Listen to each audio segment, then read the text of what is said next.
ерөнхий сайдыг улсын хурлын давталцсан гишүүн манай хүчин 8-10 хүртэл.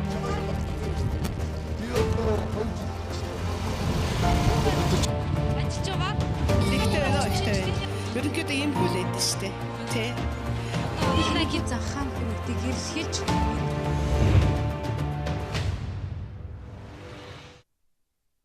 Үндэсний статистикийн хорооноос тооцоолон гаргаснаар Монгол улсын нэг өрхийн дундаж орлого сая 100 мянган төгрөг.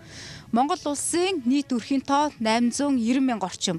Харин өнөөдөр иргэдийн бодит амьдрал дүр зураг энд бий гэж нийт мас үзэж байгаа юм. Тэд өнөөдөр нөхцөл байдал дээр хэрхэн яаж амьдарч байна? Иргэдийн амжиргаагаа залгуулах гол их үүсвэр нь юу байна? Цаасан дээр бичигдэж бодогдсон тэр сая 100 мянган төгрөг чухам ямар учиртай болохыг бодит байдал өнөөдөр эрэлхийлж байна. Анхаарлаа хандуулж байгаа танд баярлалаа. Нэг өрхийн сарын дундаж мөнгө орлого 1.1 сая төгрөг. Монгол улсын нийт өрхийн тоо 890 мянга. 2016 оны судалгаагаар нийт хүн амын 29.6% нь ядууралтай. Нийт хүн амын 40 орчим хувь нь дундаж давхраад хамаардаг. Үндэсний статистикийн хорооноос 2018 оны 4-р улирлаар нэг өрхийн сарын дундаж мөнгө орлого 1.1 сая төгрөг болж өмнөх оны мөн үеэс 161 мянган төгрөгөөр өссөн байна. Нөгөө талаас нэг өрхийн сарын дундаж зарлага 1.1 сая төгрөг болж өмнөх оны мөн үеэс 117,600 төгрөгөөр өсжээ. Монгол улсын нийт өрхийн 8.3% нь 300 мянгаас доош мөнгө орлоготой байгаа. Харин хамгийн өндөр буюу 2.1 сая төгрөгөөс дээш мөнгө орлоготой өрх нийт өрхийн 9%-ийг эзэлж байна.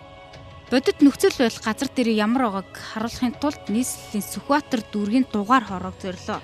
Тус хорооны хүн амын тоо 6550, өрхийн тоо 1488, тэдгээр өрхүүдээс 67 нь ядууралтай бөгөөд хүнсний талуу авдаг. Харин 250 өрх нь тэднээс арай дээгүүр орлоготой буюу харьцангуй бага гэх хэсэгт хамаардаг гэлээ. Хорооны 5 дугаар хэсгийн ахлагч Эрдэнэ сайхантай уулзлаа. Иргэдийн амжиргаа ямар байна вэ? За 9 дугаар хорооны хувьд 6000 орчим оршин суугчид юм байна. Яг таны хариуцж байгаа энэ хэсгийн хороон дээр иргэдийн ахуй амьдрал амжиргаа ер нь ямар байна? Иргэдийн амьдрал бол ерөнхийдөө жоохон өндөгтөр байна. Одоо ер нь яг хүүхдийнхээ мөнгөөр амьдардаг айлууд ч байна. Одоо цалингаан зээгээд авсан олон жилээр тэтгэврийн зээлээд авсан. Тэгэл амьдрал нь айгүй хүнд одоо ер нь төлөв нүрсэж авчдаггүй бол тиймэрхүү юм айгүй их байдаг. Тэгээд одоо төр засгаас уул нь бол одоо хүндэр насангууд төлөв нүрсний асуудал өгвөл одоо тэгээ нөгөө сайжруулсан нүрс төлнө гэхээр идэр булан бол хөндрөх байх гэж бодож байгаа шүү дээ. Хүүхдийн мөнгөний дэвтрээ хүртэл барьцаалаад хүнс авах тохиолдол байдгаа гэд тэгжсэн ийм өрхүүд ер нь бас байдаг. Бага. Ер нь бол хүнсний юу хүүхдийнхээ мөнгө. Тэгээ одоо хүүхдийнх нь мөнгө орохгүй байгаа болохоор одоо тэрийгээж барьцаалах аргагүй болцсон шүү дээ. Ер нь сая оны сүүлээр бол хүүхдийн мөнгө ороогүй. Одоо шинэ оноос эхлээд бол яг хүүхдийн мөнгө бас нэг ганц ороод эхэлж байгаа юм шиг л. 3 хүүхэдтэй өрх толгоосон бүсгүнд ирсэн нь энэ. Өрхийн гол орлого нь хүүхэд тус бүрийн сар бүр авдаг 20 мянган төгрөг бас багахан халамж. Ингээд эдний орлого сарын 300 мянган төгрөг нэг 7 сартаагаас 12 хүртэлх насны хүүхэдтэй бүсгүн хувьд ажил хөдөлмөр эрхлэх боломж үгүй. Тэгээд нэгт хүүхдүүд жоохон цэцэрлэг байхгүй, хүүхдээ харах хүн байхгүй тэгээд явдал тиймэрхүү шүү. Байн гар хууж агсан тавьдаг гар хүрдэг нөхөр нь орхиж одохдоо балчир хүүхдийнхээ хувцснуудыг шатааж чад явсан гэх дүн өвлийн хүүтэнд дөрүүлээ зотруухан байсан ч айдас үдсгүй амьдрах нь сайхан байгаа гэлээ. Гэхдээ баганд байн өвчөө ороож эмнэлэгт эргэх хүнгүй өлсөж өнгөрөөсөн өдрүүдэд хоолой зангируулан ярих бүсгүй. 12 настай охин нь тавтай дүүгээ харахын зэрэгцээ эмнэлэгт байсан ээж дүү хоёртоо ч анхаарал тавьж байсан гин. Болгоч тийм л та. 12 настай юм шүү дээ том нь тийм. Одоо 12 бантан хийгээд эмнэлэг рүү зөөж өгдөөс. Тий. Тэр эмнэлгийн хэн бүгд мэдчихэж байгаа юм чи. Яасан юм гэх юм бэ гэл. Энэ л зүүж байгаа юм чи өөрөө хэсэг зөвхөн байхгүй. Сургуульд явж байгаа юу? Явж байгаа. Өөртөө дурдгүй сургуульд явдаг. Тэр авгаасаа цэцэрлэг тэгэл яачиж байхгүй. Над чи хүнд бол бүр байхгүй шүү дээ. Тэгэл одоо дүрсэрийг сургуульд ортлоо хийлаа тэгэл гэрээрээ тэгэл таарнаа л гэдэг. Энд чинь баг маань болохоор нэг мэдрэлийн амжийн хяналтанд тэгээ айгүй их тийм маркеттай тэгээд айгүй тархламуутай тийм хүүхдээ гэдэг. Ер нь л одоо бас өчигдөр бас явж л үзүүлсэн бас баахан юм бичиж өгвөл Айлын алга дармын газарт гэрээ барьж амьдэрсэн энэ бүсгийн хувьд 3 хүүхдээ аваад хаашаа нөхөө мэдэхгүй шантарч байгаа өдрүүдийн нэг нь өнөөдөр. Тэгээ нэг айл хашаанд гэдэг болохоор тэгээд хизээ хөөх бол яах бол гэл ингээл. Найдлан чинь гинт нүгэн маяг гэл тэгсэн одоо дулаан хортол байдал гэсэн одоо маргашгүй асуугаа асууж байна. Тэгээ наан хилээрээ бариараа ядаж хүн амтан гоогаад энд очиж шүү. Битгий тулгаараа л гэл гоогаад л. Тэгээд л байж байна. Гэтэ одоо хаачгаа төлөвлөсөн юм. Гүд ихл гэр ямарчлаа бол нэг хөлсний юмд хүмүүсийн дэксгийн ахлагч гэж мөгчигээ хөлсний юм байр сургалж өгөрэй гэдэл. Хашаанда буулгач хайлчулсан сургалаа тийм. Энэ бол Монголын нэг өдөр, нийгмийн нэг хэсэг. Харин одоо эдийн засагчдын ярианд анхаарлаа хандуулъя. Үзүүлэлт эрэг байгаа хэдий ч нөгөө яг иргэдийн амьдрал руу ороод үзэхээр хит ядуу хүмүүс нь ядуурсан, мөнгөтэй хүмүүс нь илүү мөнгөчсөн гэдэг ийм төр зургаас зарим хүмүүс яриад идэг л да. Тэгэхээр энэ тал дээр чинь ямар аргалгаа хийж байна? Ер нь бол ядуурлын албан ёсны статистик бол 30% баг хүрсэн байгаа шүү дээ тийм манайх 29.6 9% нь бол ядуу. Тэгэхээр авах ёстой заавал нөө хүнснийхаа тэжээлэг одоо чанарын үзүүлэлттэй ядуурл гэдэг бол тэгэхээр авах ёстой зайлшгүй шаардлагатай хүнс тэжээлийнхаа хэмжээгээр авч чадахгүй байгаа хүмүүсийн асуудлууд энд яригдчихээн. Тэгээд ер нь Монголын одоо хүн ам бол ер нь туйл руу хоёр туйл руу бол явж ийн л да. Нэг хэсэг нь бол одоо чихтэйхэн баян нөгөө хэсэг нь болохоор зэрэг бас ядуу. Энэ хоёрын хоорондох зөрөө бол нэлээд гарч ирж байгаа нь бол бас анхаарал татж байгаа асуудал. Зөвхөн гаргалгааны хувьд бол ер нь ядуурлаас гарах арга зам чинь бол ажил эрхлэлт тогтмол орлогын асуудал байдаг. За тийм болохоор ерөөсөө л ажлын байрыг бэлдэж өгөх, ажлын байраар хангаж өгөх гэдэг ийм асуудлыг шийдвэрлэж ядуурлаас гарна штэ. Тийм. Тэгээ дээрээс нь дунд давхарганыхан бол их хувь эзлэх хэвээр. Зөвхөн одоо тавьж байгаа зорилго бол нэг 70 хүргэнэ гэдэг нь тий. Одоо нэг 40 шахаад л байж байгаа л да. Тэгтээ дунд давхаргын чинь дотор нь бас 2 3 ангилдаг байхгүй юу? Эмзэг бүлэг рүү одоо гулсчих магадгүй дундаж давхаргынхан. Тэгээд дунд чинь дундаж гээд. Тэгээ энэ тал дээр ингээд харахаар зэрэг эмзэг бүлэг рүү гулсчих магадлалтай дунд давхаргынхны эзлэх хувь бас өндөр гартай. Тэрэнд бол санал нэг байна. Сая миний хэлээд байгаа сүүлийн 2 жил 16 онд бид маш дордсон байсан. Тэрнээс хойш 8 улирал дараалаад эдийн засаг өндөр өссөн учраас ер нь эдийн засгийн дүр төрх ерөнхий өнөөдрийн эдийн засгийн харагдаж байгаа тэр дүр төрх маань өөрөө тийм сайн байна гэж хэлэх. Энэ нь бол Монгол улсын нийгэм эдийн засаг тэр чигээрээ сайхан болцсон гэсэн үг биш. Одоо энэ сайн байгаа зүйлийг бид тэр сайхан гэдэг рүү оруулах хэрэгтэй. Энэ нь бол нийт иргэдийнхээ амьдралд энэ эдийн засгийн өсөлт, эдийн засгийн бидэнд орж ирж байгаа орлогууд тэрхүү нийгэм эдийн засгийн хувьд өргөөжтэй байдал руу шилжүүлэх хэрэгтэй. Монгол улсад бол тэгшвэс байдал өндөр байгаа. За 2016 оны байдлаар Монгол улсын нийт хүн амын 29.6% нь ядуу байдалтай байсан. За энэ дүр зураг мэдээж хэрэг харьцангуй сайжирсан байх. Одоо бид 18 оны байдлаар ядуурлаа гаргана, харьцангуй багассан. Гэхдээ л нийгмийн баялагын хуваарлт бол тэгшвэс байгаа.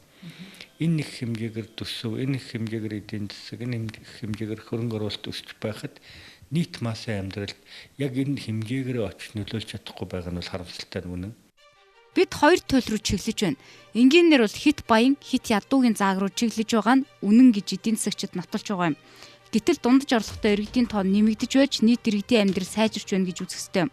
Нийт хүн амын 40%-ийг эзэлж буй дундаж орлоготой иргэд энэ тоог цаашид 70% хүрэх зорилт тавьсан ч бодит байдал дээр дундаж орлоготой иргэдийн тоо нэмэгдэх бус цөөлсөн гэдгийг судлаачид хэлж байгаа юм. Тоо үзүүлэлтээр таатай харагдаж байгаа өсөлт иргэний амьдралд нөлөөлөөгүй гэж иргэд үзэж байна. Дахиад нотолж үзвэл халамжаа барьцаалж зээл авч байгаа иргэд олон байгаагаар илэрхийлэгдэнэ. Захын хорооллын ламбаарданд иргэд халамжийн дэвтрээ барьцаалж зээл авдаг, ингэжл хоногийн хоолоо залгуулдаг гэх. Халамж барьцаалдаг гэж би сонсч ирсэн. Гэхдээ тэр нь болохоор халамжийн дэвтрийг аваад, картыг аваад тэгээд нөгөө бараг итгэлцлийн журмаар л өгдөг гэж би сонсч ирсэн юм байна. Гэхдээ би бол тийм байдаг. Харин дараагийн ламбард халамжийн дэвтрээр халамжийн дэвтрээр нэг Би бол утгаараа нэг мэдээлэх юмэр байна. Түр ажилтан байгаа болохоор би сайн мэдэхгүй. Манай бол ер нь халамж 15-нд орж ирсэн 2 сарын 15-наас хойш ер нь бол нэг 7-аас 14 хоногт дэвтрийг авдаг байгаа. Тэгэхээр яг нөгөө 2 сарынхаа халамжийг авсан байна уугүй юу? Дансанд нь орж ийн ер нь бол картыг авч үлдээд өөрсдөө нотроод орж гэрээ хийгээд одоо ингэж зөвшөөрж байна. Манайх зээл авахад энэ хүн ингээд зээл авч ийн гэсэн тийм нотротоор итгэмжлэг хийлгэж зөвшөөрөл авсан тэр хүнтэйгээ тохиролцсны удаас зээл авахдаг байгаа. За үндсэндээ юм халамжийн дэвтрүүдээ барьцаалаад зээл авсан тохиолдлууд ийм олон байна. Иргэдийн амьдралын түвшин ямар байгаа вэ гэдэг зүйлийг бас эндээс харах боломжтой нэг хувилбар гэж хараад байгаа юм л та. Эдийн засагчид харин өнөөгийн эдийн засгийн нөхцөл байдлыг юу гэж дүнж байгааг хүсвэрээ. Үүнээс гадна нийслэлийн хэмжээнд үйл ажиллагаа явуулж байгаа ломбардууд далд эдийн засгийг тэтгэж хулгайн эд зүйлийг худалдаа авч байгаа хэрэг сүүлийн жилүүдэд нэмэгдсээр байгаа юм. Бид нийслэлийн цагдаагийн газраас тэдгэр газруудад хяналт шалгалт хийх үеэр хамтран ажиллаж зарим мэдээллийг авсан юм.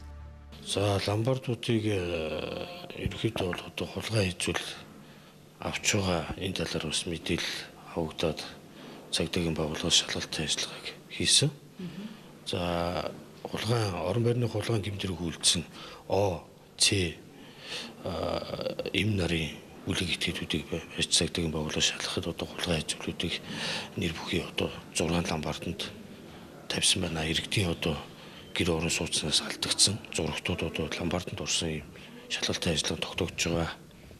За тэгэхээр одоогийн байдлаар зөвхөн сонгон хархан дүүргийн орчмын 4 ломбард нэг дор орших 4 ломбардаар ороход өдрийн цагаар бол ингээд цоочтой байгаа. За албаныхныг бол ажиллах үед хөвчлэн ломбардууд нь шүн үүрээр ажиллаж ашигладаг. Ингээд энэ үеэр нь бол хулгаан бараа бүтээгдэхүүн болоод за зарим иргэд бол үнэтэй гар утас эдлэл үнэт эдлэлүүдээ бол барьцаалан зээлддэг. Тэгээд өдрийн цагаар гол нь үйл ажиллагаа явуулж байгаа. Хамгийн гол нь ломбард гэх энэ зүйл өнөөдөр нийгэмд ямар нөлөө үзүүлж байгаа юм? Нөгөө талаас эдийн засгийн хувьд иргэдийн өнөөдрийн бодит байдал ямар байна вэ гэдгийг өнөөдрийн дугаараараа та бүхэнд хүргэх юм.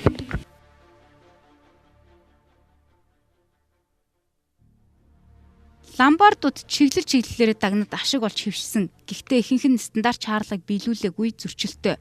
Шаардлага тавьж ажиллаж байгаа албаныхны үдэс хэдэрлэж хэгжүүн зан гаргах нь олонтоо.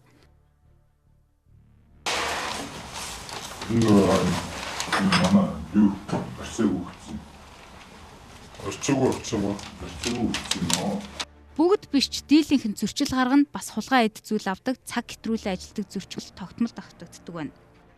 Шөнийн 2 цаг. Дандаа шөнийн цагаар ажилладаг. Баар хаах цагаар ажилладаг. Ийм зөрчилтэй.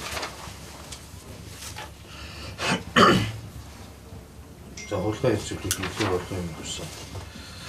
Одоо арх сахтууруулгуундаагаар үйлчлдэг цэгүүдийн одоо яг ойр орчим тийм үү түүн дотор байх жишээ нэ. За бас ямар нэгэн зөвшөөрөлгүй зөвшөөрөх одоо хугацаанд дууссан ийм тохиолдлуудаар зөрчил зааж байна. За мөн одоо яг мэржлийн хэлтийн газар цагдаагийн байгууллагаас тавьсан шаардлага стандарт одоо бүртгэл судалгаа бүртгэдэггүй.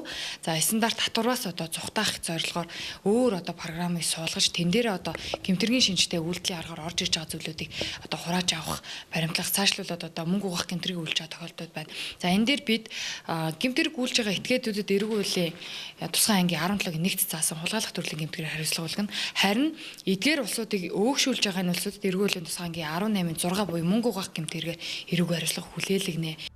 Энэ сарын 12-ны өдөр удаа дараалан хулгайн гэмтрийг үйлцэн гих сэжигтний мэдүүлгээс үзэхэд тогтмол нэг ломбардаар үйлчлүүлдэг гэжээ. Ингээд шалгаж үзэхэд за албан багш нар бас ажилладаг програм ч үлдгийг хийлээ тийм ээ. Энэ дээр хоёр програм ашигладаг гэсэн ийм асуулт гарч иж байна. Юу юунд зориулсан програм гэж.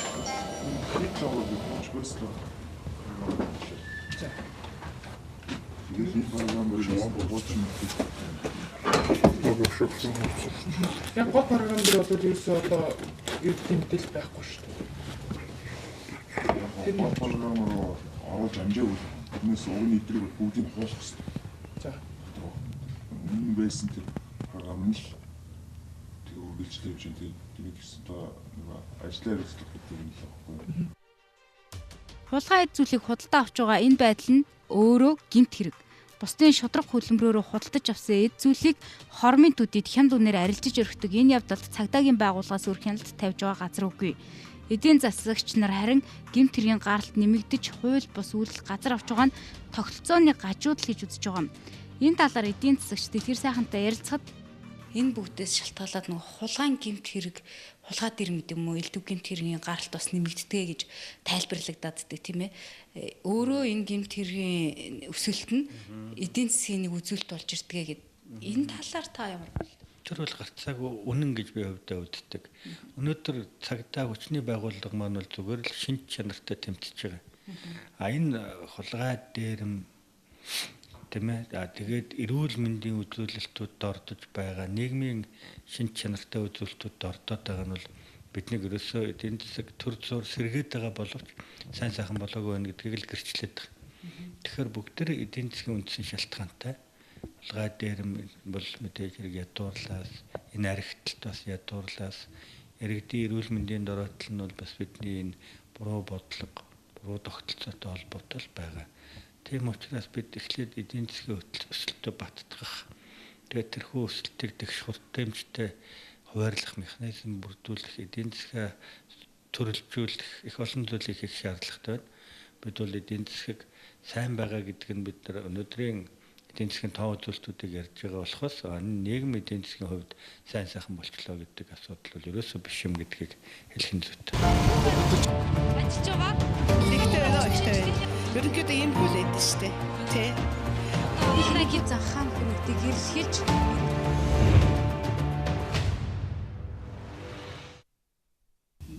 нөгөө талаас энэ нийгэмд хулгайн гэмт хэрэгтэй заллин бэлэх гэмт хэрэгүүд их гараад байгаа нь одоо эдийн засгийн нөхцөл байдалтай уягдж болох эсвэл энэ хувь хүний сэтгэлгээний асуудал руу.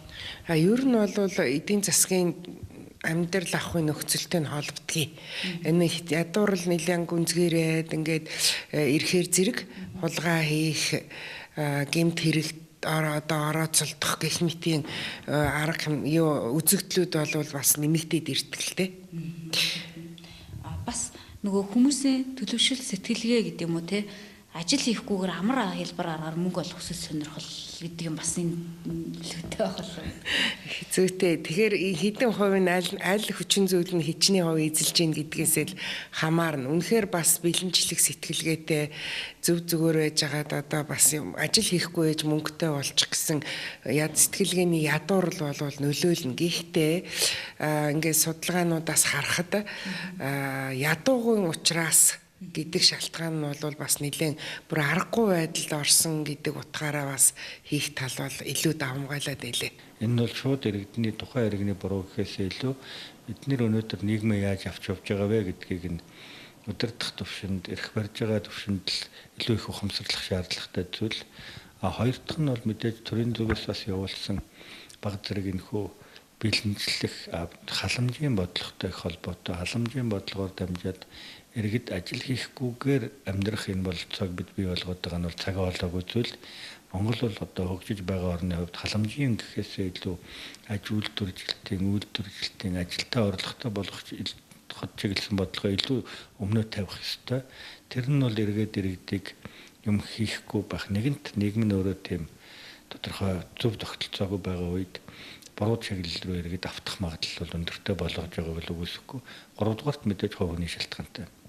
Хувь хүн болгоны өөрийнх нь хүчин чармаалт, өөрийнх нь сэтгэл зүйтэй холбоотой, өөрийнх нь тухайн олж авсан боловсрал хүмүүжлэлтэй холбоотой асуудал л да.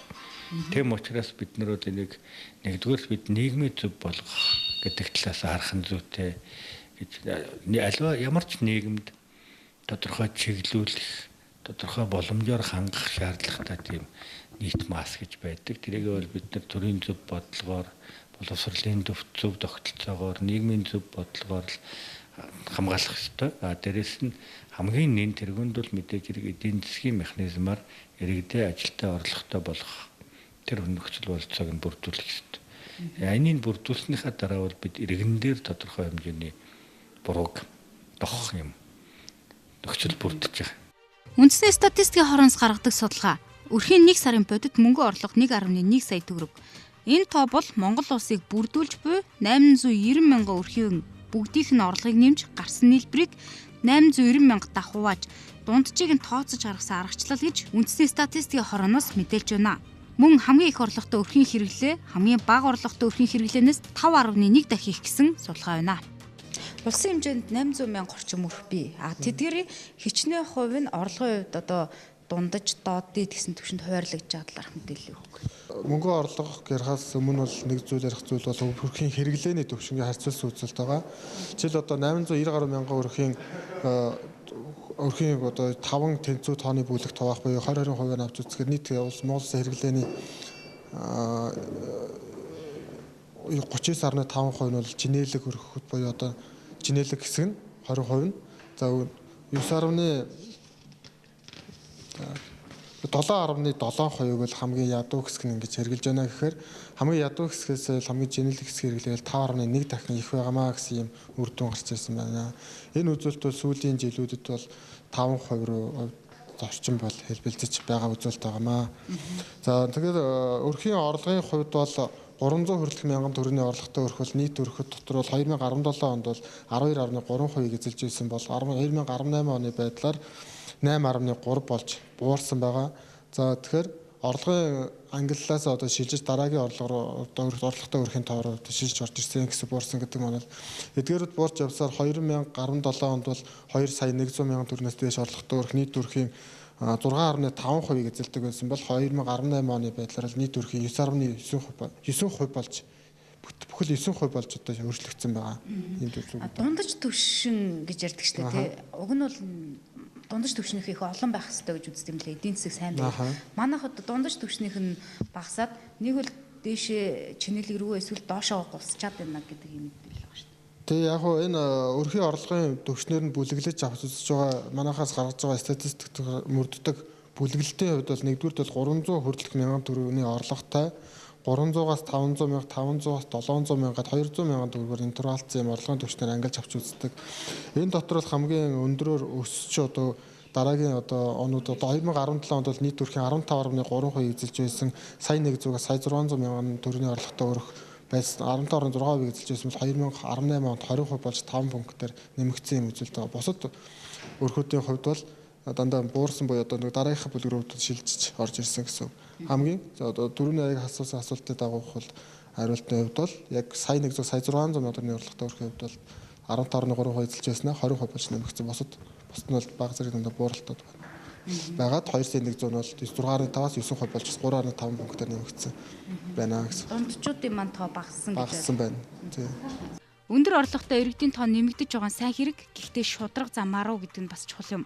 Улсын эдийн засгийн өсөлтийг нийт иргэддээ хүртээх бус хэн нэг нь амар хэлбэр аргаар өөрийн танилтаа өөртөө гих мэтэр хүртээж ирсэн эрх мэдэлтнүүдийн бүтээсэн тогтолцооны гажуудал нийгэмд үүсчихсэн учраас бодит амьдрал ба статистик зөрүүтэй байна гэж тооцож болохоор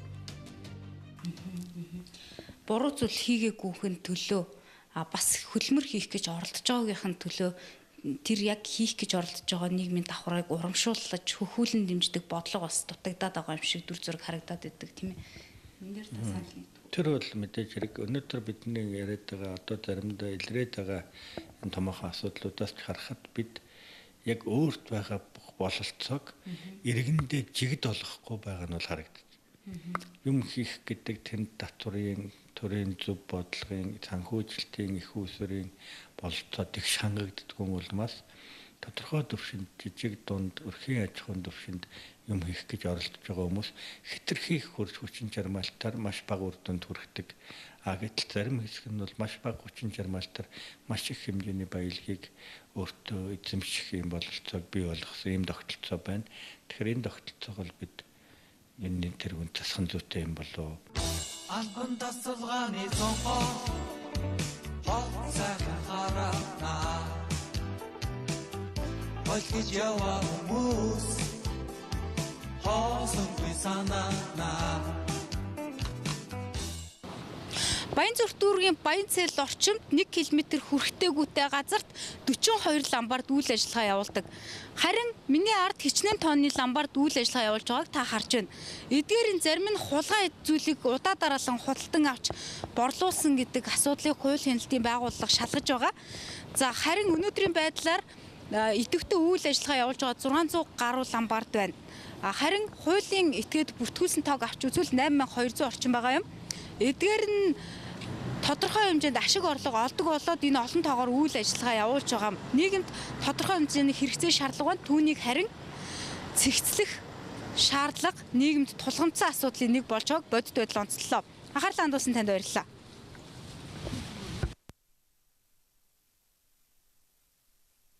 Монгол улсын 30 дахь ерөнхий сайдыг улсын хурлын давтан зөвшөөрсөн манай хүчин 8-аас 10 Ажиж байгаа. Ихтэй байна. Ерөнхийдөө ийм хөл эдэн штэ. Тэ. Их нэг зан хаан хүрүүдийг эрсгэлж